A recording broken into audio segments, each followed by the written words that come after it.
어느 날 평생 싫은 소리 한 번 못하고 늘 웃는 얼굴로 사람들을 맞춰주던 분이 제 앞에서 눈물을 글썽였습니다.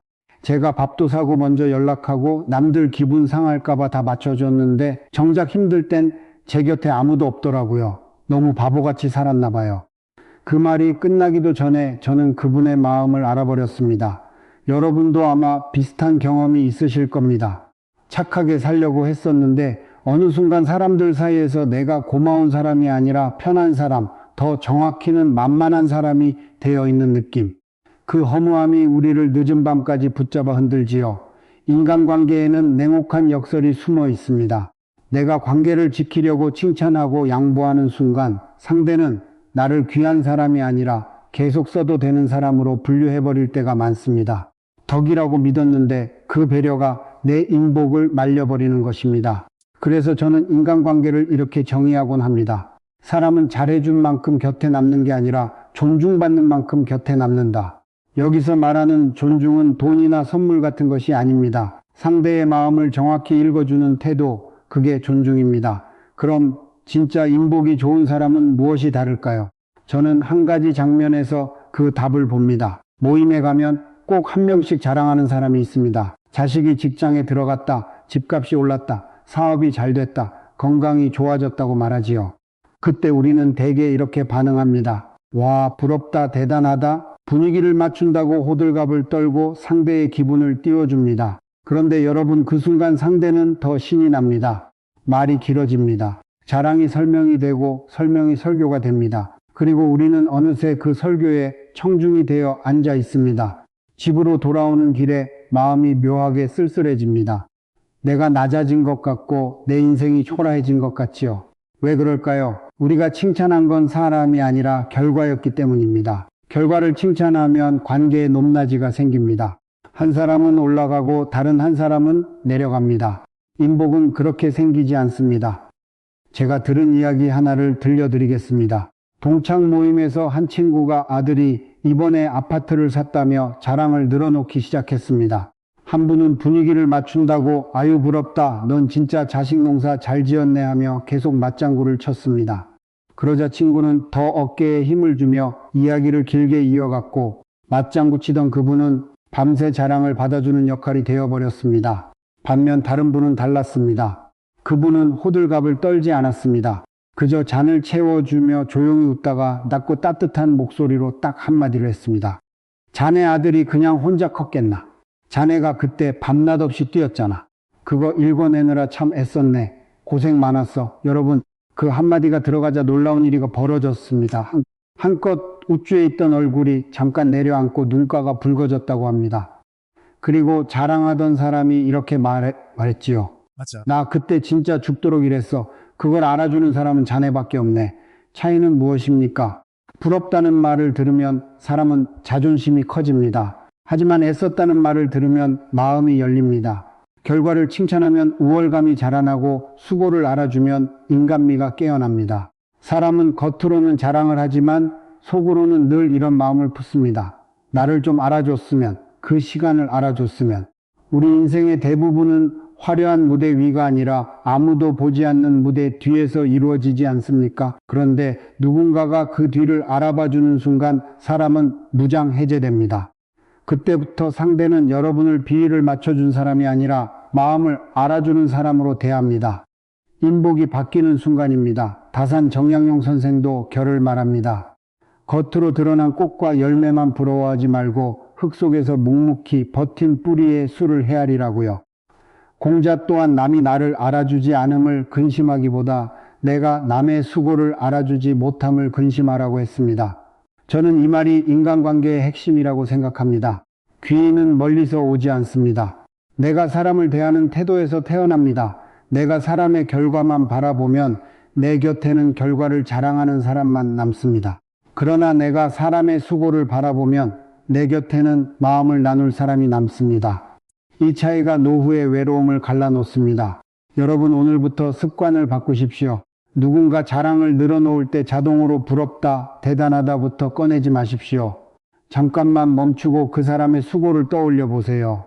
그 사람이 어떤 책임을 감당했는지, 어떤 밤을 버텼는지, 어떤 마음으로 그 시간을 지나왔는지요. 그리고 딱 한마디만 내십시오. 그거 읽어내느라 참 애썼네.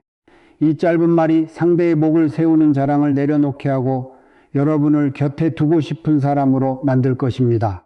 왜냐하면 그 말은 상대를 띄우는 말이 아니라 상대를 사람으로 대접하는 말이기 때문입니다. 그리고 사람은 결국 자신을 사람으로 대접해 준 이에게 마음을 건넵니다.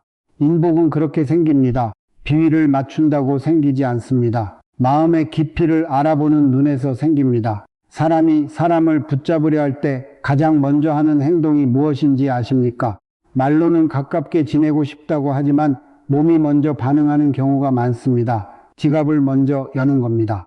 밥값을 내가 계산하고 커피도 내가 사고 선물도 내가 챙기고 택시비도 내가 내며 내가 잘하면 사람들이 나를 좋아하겠지 하고 믿습니다. 그런데 여러분 이 믿음이 오래가면 반드시 마음에 청구서가 쌓입니다. 겉으로는 웃으며 내지만 속으로는 나는 이렇게까지 하는데 왜 나를 소중히 여기지 않지? 라는 억울함이 자라납니다. 그 억울함이 어느 날 폭발하는 순간 관계는 뚝 끊기거나 남아있어도 이미 썩기 시작합니다. 제가 아는 한 분이 있었습니다. 모임만 나가면 늘 계산을 도왔던 분입니다. 처음에는 사람들이 감탄했지요. 역시 우리 형님이야. 통이 크다. 이런 사람이 진짜 어른이지. 칭찬도 들었습니다. 자존심도 채워졌습니다. 그런데 시간이 지나 은퇴를 하게 되자 이전처럼 지갑을 열기가 어려워졌습니다. 한두 번 계산을 못했을 뿐인데 분위기가 달라졌습니다. 연락이 뜸해졌고 모임에서 슬쩍 빠지는 사람이 늘었습니다. 그분이 가장 아팠던 건 돈이 아니라 사람이었습니다. 내가 그동안 먹인 밥이 몇 그릇인데라는 말이 입 밖으로 나왔지요. 여러분 이 말은 사실 밥값의 문제가 아닙니다. 내가 한 만큼 돌려받지 못했다는 마음의 보상 심리가 터져 나온 겁니다. 돈으로 관계를 샀기 때문에 돈이 마르는 순간 관계도 같이 말라버린 것입니다. 여기서 중요한 사실이 하나 있습니다. 사람의 마음은 내가 베푼 것에 의해 움직이는 것 같지만 실제로는 내가 의미 있는 사람이라고 느끼는 순간에 더 강하게 붙습니다. 우리가 흔히 착각합니다.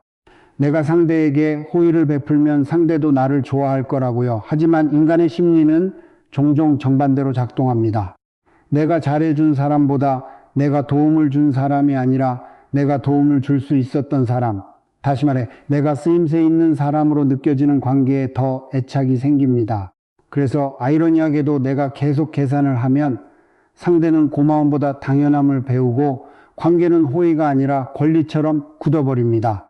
어느 날 내가 못해주면 상대는 상처가 아니라 불만을 느끼지요.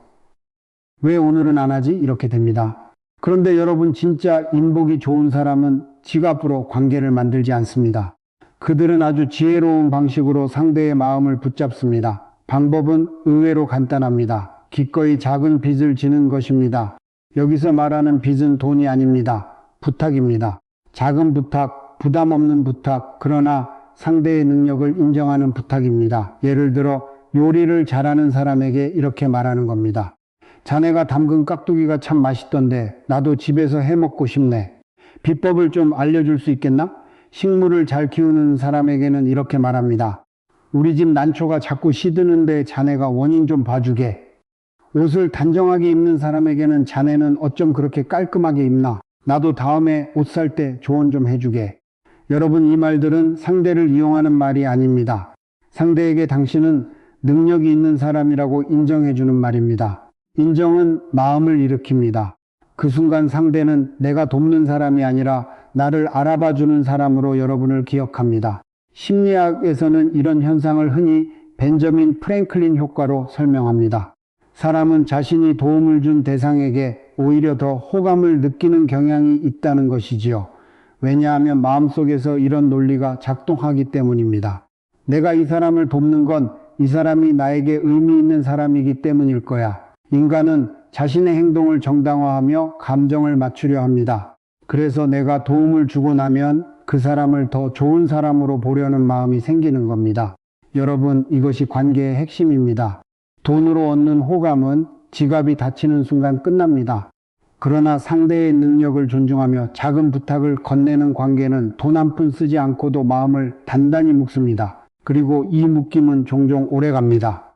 왜냐하면 그 관계는 받는 사람이 아니라 주는 사람의 자존감을 살리기 때문입니다. 여러분이 진짜 귀인을 만나고 싶다면, 그리고 내 편이 되어줄 사람을 곁에 두고 싶다면 한 가지를 꼭 기억하십시오. 사람은 나를 필요로 하는 사람에게도 끌리지만 더 깊게는 나를 믿는 사람에게 끌립니다. 작은 부탁은 믿음의 표현입니다. 자네가 잘하니까 자네에게 배우고 싶네. 이 말 한마디가 사람의 마음을 세웁니다. 우리 모두는 나이가 들수록 쓸모없어질까봐 두려워합니다. 누군가 내게 부탁을 한다는 건 내 안에 아직 쓸모가 있다는 증거입니다. 그래서 부탁을 받으면 귀찮기보다 마음이 움직입니다. 이 사람이 나를 인정해 주는구나. 이 감정이 생기면 관계는 단숨에 깊어집니다. 다산 정약용 선생이 강진에서 긴 유배 생활을 했던 시절을 떠올려 보십시오. 하루아침에 죄인이 되어 낯선 땅에 떨어졌을 때 선생은 사람들 위해 군림하려 하지 않았습니다. 오히려 마을의 평범한 이들에게 다가가 고개를 숙이고 물었습니다. 나는 평생 글만 읽어 농사이치를 잘 모르네. 씨 뿌리고 거두는 지혜를 내게 좀 가르쳐 주게. 여러분, 이 장면이 참 중요합니다. 선생은 가르치는 사람이기 전에 배우는 사람이었습니다. 그 낮춤이 사람들의 마음을 열었습니다. 누가 나를 깔보려고 했던 마음도 내가 낮아져 진심으로 배우려 하면 바뀝니다. 사람들은 저 사람은 우리를 무시하지 않는다는 걸 느끼고 그때부터 그를 스승이자 가족처럼 대합니다. 관계를 바꾸는 힘은 말재주가 아니라 태도입니다. 특히 나이가 들수록 우리는 부탁하는 법을 잊습니다. 체면이 먼저 서기 때문입니다. 그러나 인복은 체면으로 생기지 않습니다. 인복은 마음의 길을 트는 겸손에서 생깁니다. 오늘부터 모임에 나가실 때 마음속 목표를 바꾸십시오. 내 편을 만들기 위해 내가 사야지가 아니라 상대의 능력을 존중하며 내가 한 가지 배워야지로 바꾸는 겁니다. 그러면 행동이 달라집니다. 지갑을 먼저 여는 대신 질문을 먼저 엽니다. 부탁을 먼저 건넵니다. 자네 그거 어떻게 했나? 나도 좀 배우고 싶네. 이 말들은 여러분을 약하게 만들지 않습니다. 오히려 여러분을 더 품격 있게 만듭니다. 왜냐하면 진짜 어른은 주는 사람만이 아니라 받는 법을 아는 사람이기 때문입니다. 받을 줄 아는 사람은 상대의 자존심을 살립니다. 그 자존심이 살아난 자리에서 인연은 깊어집니다. 그리고 그렇게 깊어진 인연이 시간이 지나 귀인이 됩니다. 위급할 때 손을 잡아주는 사람이 됩니다. 돈으로는 절대 만들 수 없는 인복이지요. 마지막으로 이 말을 꼭 드리고 싶습니다. 돈으로 산 관계는 결국 계산서가 남습니다. 하지만 작은 부탁으로 맺은 관계는 서로의 마음의 역할이 남습니다. 나는 저 사람에게 도움이 되는 사람이다. 저 사람은 나를 믿어주는 사람이다. 이 두 문장이 관계를 지탱합니다. 여러분의 노후를 지키는 인연은 결국 이 문장 위에서 자랍니다. 여러분, 인간관계에서 인복이 좋은 사람을 보면 공통점이 하나 있습니다. 말이 많지 않습니다. 내가 살아봐서 아는데 같은 말을 쉽게 꺼내지 않습니다. 대신 상대가 말할 때 끝까지 듣습니다. 그리고 결정적인 순간에 짧은 한마디로 마음을 풀어줍니다. 반대로 인복이 마르는 사람에게도 공통점이 있습니다. 충고가 습관입니다. 본인은 친절이라고 믿지만 상대는 숨이 막힙니다. 관계가 멀어지는 속도는 대부분 나쁜 일이 아니라 말 한마디에서 시작됩니다. 주변에 이런 분 있지요? 누가 고민을 말하면 바로 답을 줍니다. 그건 내가 잘못 생각한 거야. 내 말대로 해. 그러니까 내가 처음부터 말했잖아. 말하는 본인은 도와준다고 느끼지만 듣는 사람은 점점 마음을 닫습니다. 왜냐하면 고민을 털어놓는 순간 그 사람이 원하는 건 정답이 아니라 내 편이기 때문입니다. 사람은 대개 이미 답을 알고 있습니다. 그런데도 말하는 이유가 있습니다. 마음이 답답하니까요. 억울하니까요. 내 감정이 어디에도 놓일 곳이 없으니까요. 그때 필요한 건 해결책이 아니라 감정이 잠시 쉬어갈 자리입니다. 제가 들은 이야기 하나를 예로 들어보겠습니다. 며느리 문제로 속이 상해 친구에게 하소연하던 분이 있었습니다. 같은 이야기를 들었는데 두 사람의 반응이 완전히 달랐다고 합니다. 한 사람은 하소연이 끝나기도 전에 혀를 차며 이렇게 말했습니다. 아유, 그러니까 내가 처음부터 합치지 말라고 했잖아. 내가 자꾸 져주니까 며느리가 기어오르는 거야. 내일부터 당장 딱 부러지게 말해. 말은 맞을 수도 있습니다. 현실적인 조언일 수도 있습니다. 그러나 그 순간 하소연하던 사람의 얼굴이 굳었습니다. 입을 꾹 다물었습니다. 그리고 그날 이후 그 사람을 점점 피하게 되었지요. 왜냐하면 그 조언이 도움이 아니라 평가로 들렸기 때문입니다. 너는 틀렸다, 나는 맞다. 이 느낌이 들어버리면 사람은 더 이상 마음을 열 수 없습니다. 반면 다른 사람은 달랐습니다.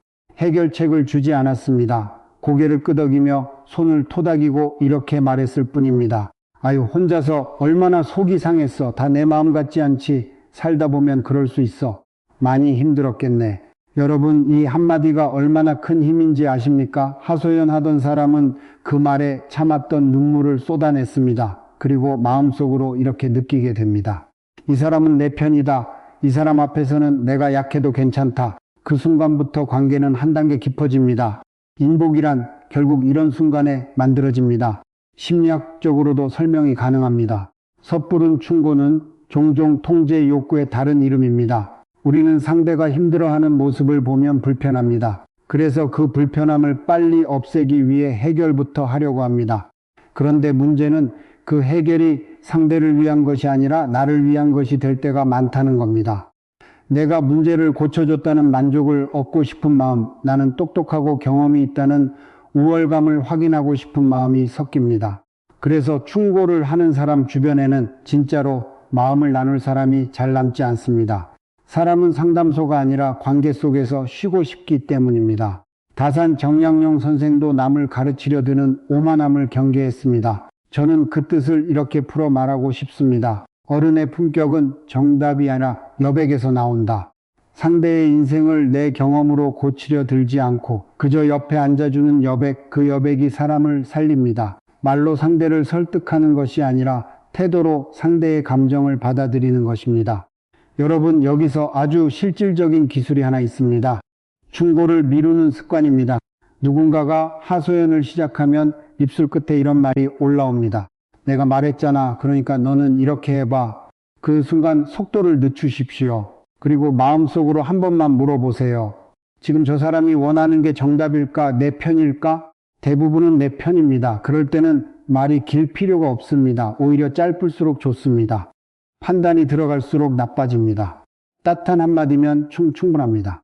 그럴 수 있지. 살다 보면 그럴 수 있어. 이 말은 해결을 포기하는 말이 아닙니다. 상대의 감정을 인정해 주는 말입니다. 감정이 인정받아야 사람이 다시 생각할 힘을 얻습니다.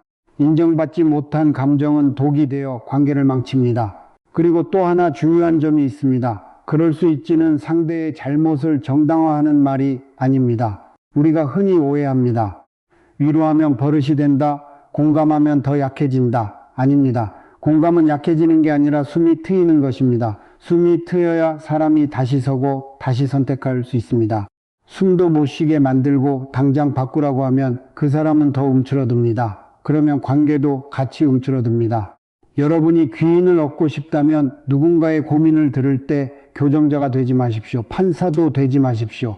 대신 의자가 되십시오. 그 사람이 잠깐 앉아 숨을 고를 수 있는 의자. 사람은 자신을 고치려는 사람보다 자신을 지켜봐주는 사람에게 마음을 줍니다. 그래서 인복이 좋은 사람들은 이상하게도 말을 잘해서가 아니라 말을 아껴서 사람을 얻습니다.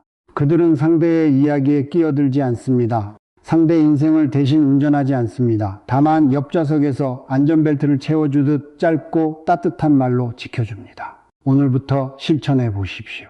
누가 속상한 이야기를 할 때 해결책을 주고 싶은 마음이 목까지 차올라도 한 번만 삼키십시오. 그리고 단정하게 조용하게 같은 문장을 반복해 보세요.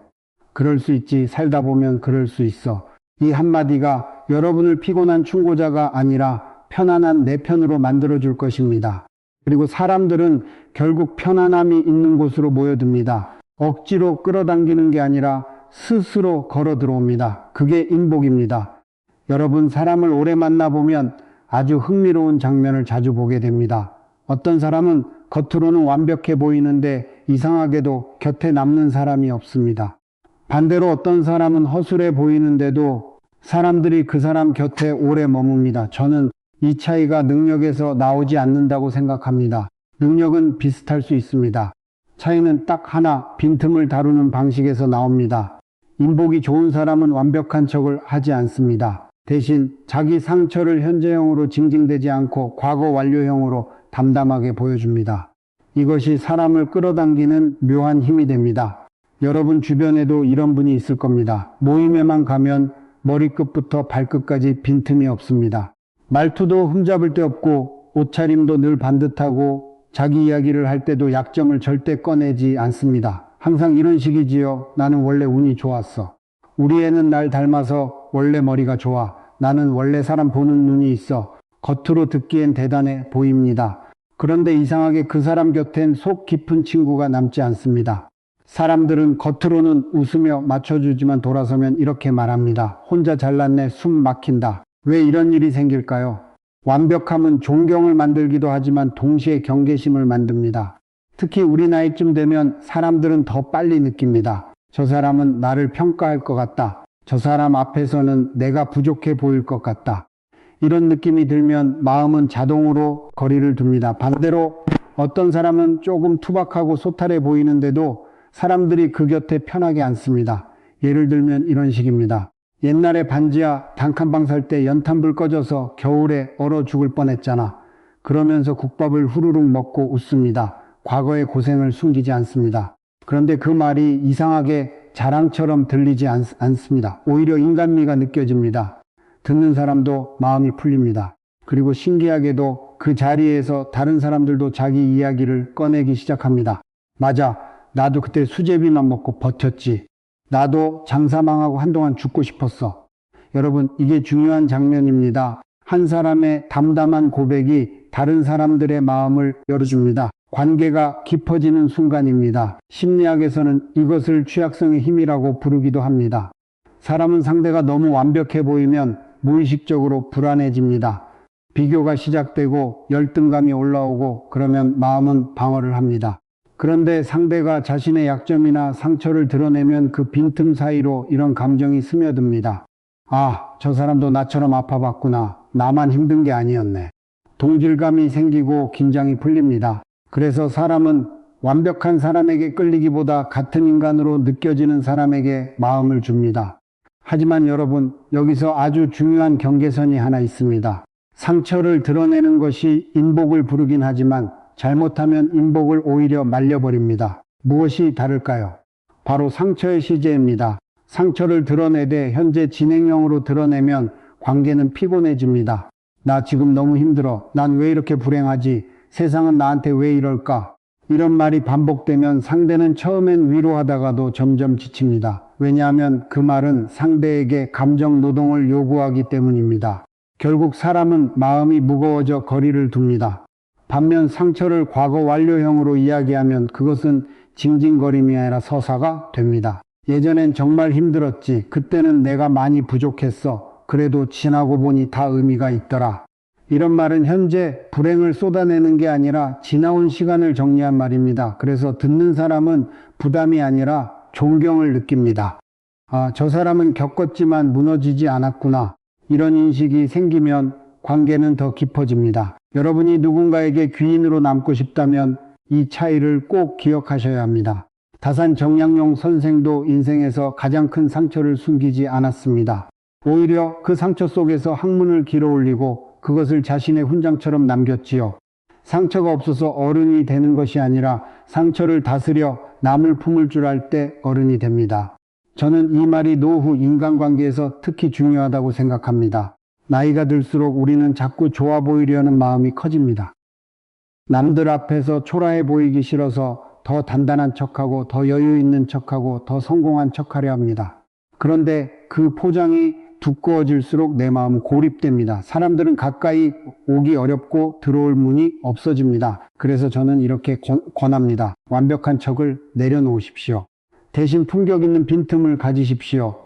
여기서 품격 있는 빈틈이란 내 약점을 아무 데서나 다 보여주라는 뜻이 아닙니다.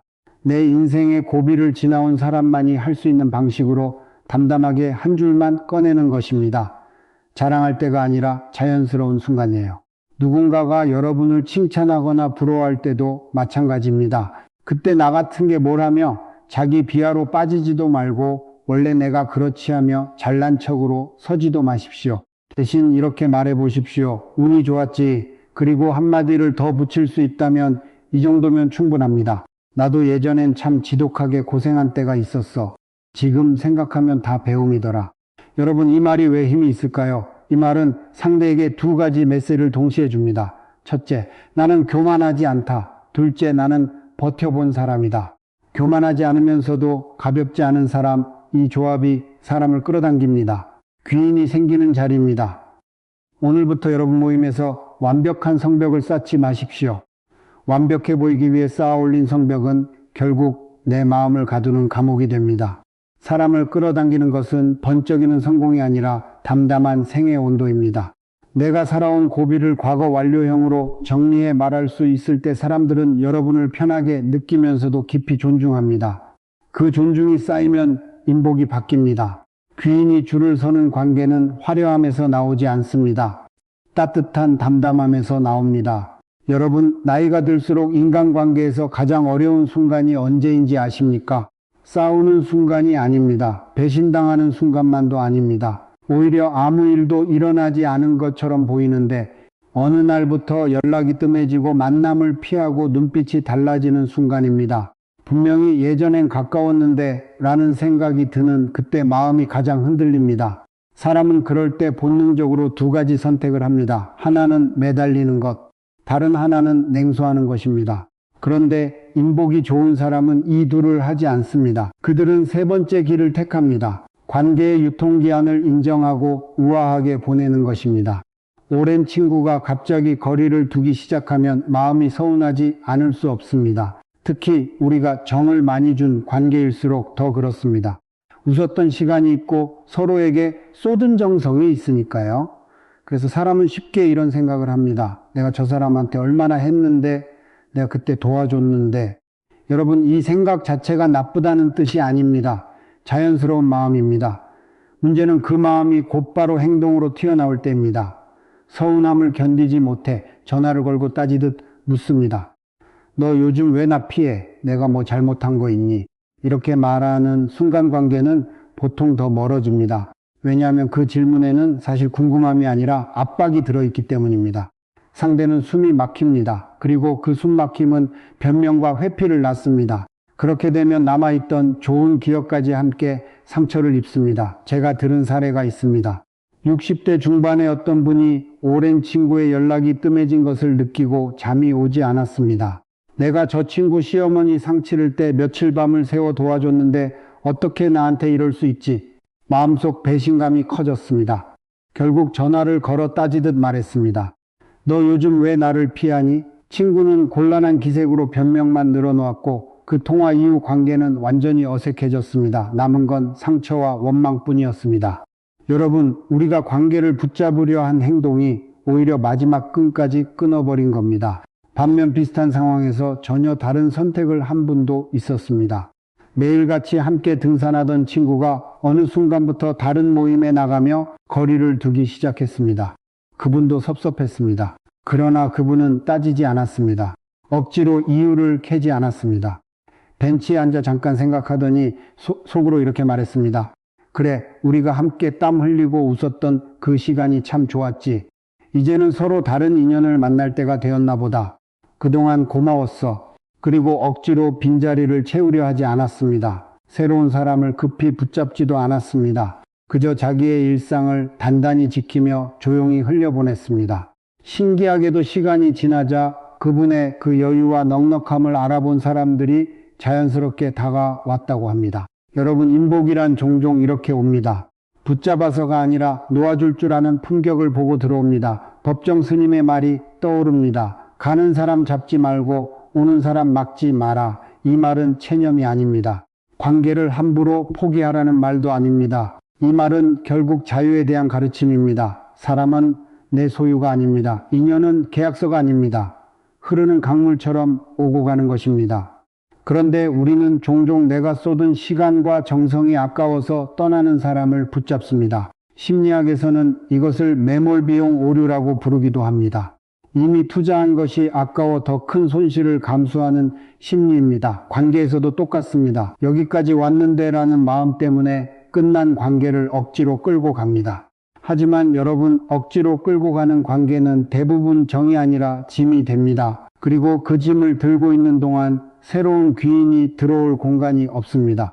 불교에는 시절 인연이라는 말도 있습니다. 모든 인연에는 때가 있고 다가올 때가 있으면 멀어질 때도 있다는 뜻입니다. 이 말은 차갑게 들릴 수 있습니다. 그러나 저는 오히려 따뜻한 말이라고 생각합니다.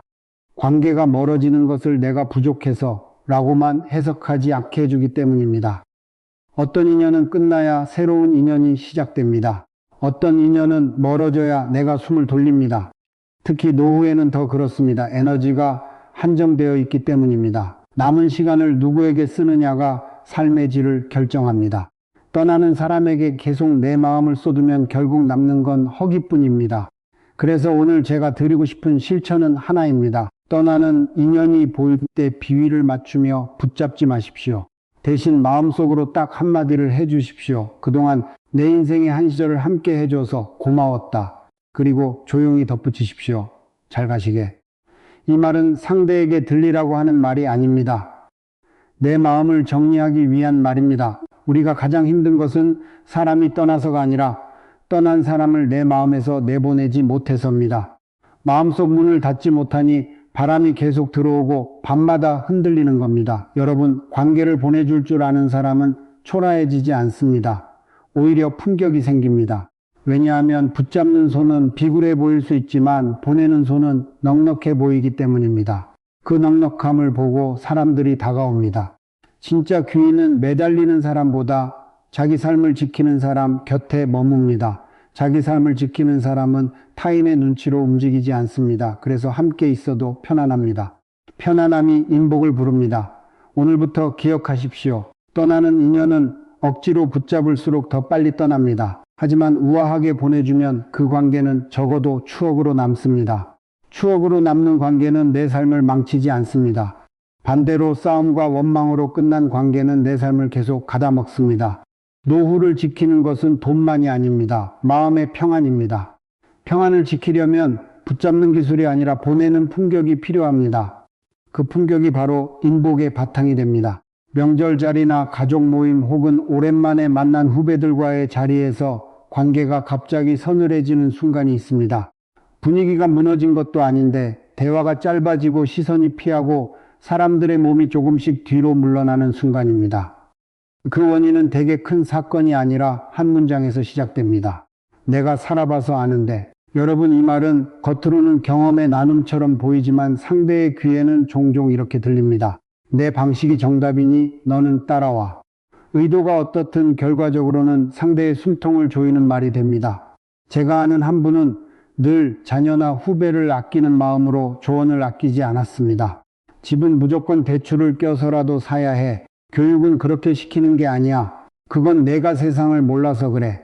내 말대로 해. 말하는 분은 정말로 잘 되길 바라는 마음이었겠죠.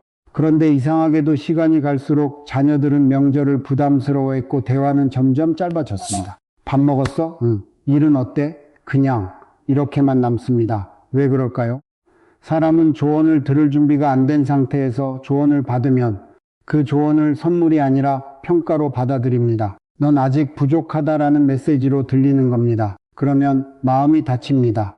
마음이 다치면 관계는 멀어집니다. 그리고 조언하는 사람은 더 답답해져 조언을 더 강하게 합니다. 이 악순환이 아주 흔합니다. 반대로 어떤 분은 같은 상황에서도 관계가 오히려 깊어집니다. 자녀가 이직을 고민하든 결혼 문제로 갈등하든 집 문제로 흔들리든 그분은 성급히 개입하지 않습니다. 그저 한 박자 늦춥니다. 그리고 이렇게 말합니다. 세상이 참 많이 변했지? 너희가 나보다 더 잘할 거야. 아버지는 너를 믿는다. 이 한 문장이 관계의 온도를 바꿉니다. 조언이 없는데도 사람은 더 의지합니다. 오히려 큰일이 있을 때 먼저 찾아옵니다. 왜냐하면 그 말이 통제가 아니라 신뢰이기 때문입니다. 사람은 통제하는 사람을 피하지만 믿어주는 사람에게는 마음을 갖다 놓습니다. 여러분, 우리는 나이가 들수록 내가 겪어봤으니 안다는 경험이 쌓입니다. 그 경험은 분명 귀합니다.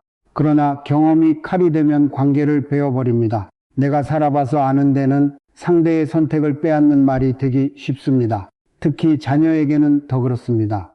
자녀는 어머니, 아버지가 내 편이야 라는 느낌을 원합니다. 그런데 조언이 많아지면 자녀는 나는 늘 검사받고 있다는 느낌을 받습니다. 사랑이 시험지가 되는 순간입니다.